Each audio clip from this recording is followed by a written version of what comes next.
So, 1 year into its new term, the White House has just released its own very detailed report card. Today, we're just going to walk through that official account of the first 365 days, looking at the successes as the administration itself presents them. Let's get right into it. Right off the bat, the entire review is framed by one central and, you have to admit, very bold claim. The administration's self-assessment is that this was, quote, the most accomplished first year of any presidential term in modern history. I mean, there's no ambiguity there. It really sets the stage for everything we're about to see. And the foundation for all these claims? It comes from a document they've titled 365 Wins in 365 Days. It's this exhaustive list that claims, you guessed it, one success for every single day of the first year. We'll be pulling some of the key points directly from that document. Okay, so the report breaks its wins down into a few key themes. First up, and this one is a biggie, is redrawing the borders. This is all about their approach to immigration and security. The first headline number they throw out is huge, 2.6 million. According to the White House, that's the number of individuals removed from the country in just the first year.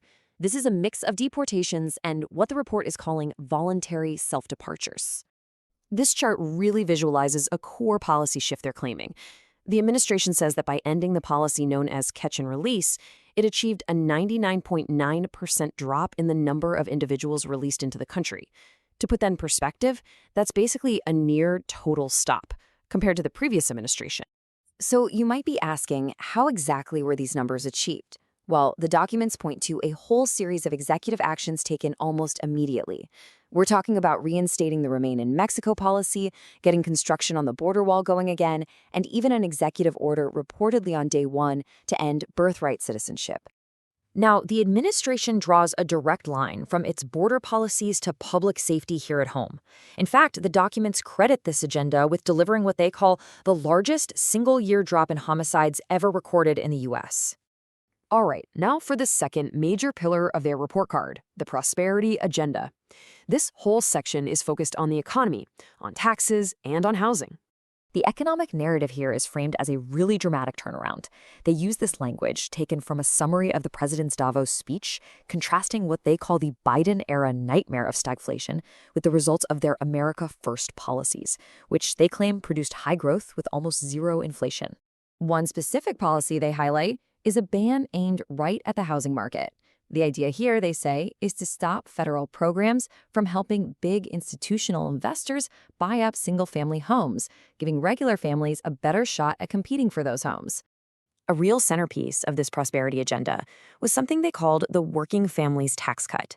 As you can see, the key parts promoted by the White House include eliminating taxes on tips, on overtime, and on Social Security for seniors. It's being billed as the most significant middle-class tax relief in modern American history. And the result of all these economic policies? Well, according to their own reporting, they're pointing to a real GDP growth of 4.3% for the third quarter of 2025. That's a figure they present as smashing expectations and as clear evidence that their economic plan is working. So we've gone from domestic policy, and now the report shifts its focus to the global stage. Let's take a look at the third theme. Peace through strength. This section details all of the administration's foreign policy claims. The administration is claiming an extensive list of brokered peace deals and ceasefires. This slide just shows a handful of the conflicts where it claims to have established peace, and it spans the globe from the Middle East to Africa to Asia. Beyond just ceasefires, the documents state that one of the biggest foreign policy wins was the destruction of Iran's nuclear weapons capability. This was reportedly done through a mix of military action, tough sanctions, and intelligence operations. When it comes to alliances, the report highlights one number, 5%. This represents a claimed agreement from NATO members to ramp up their defense spending to 5% of their GDP, something the administration is presenting as a major foreign policy victory.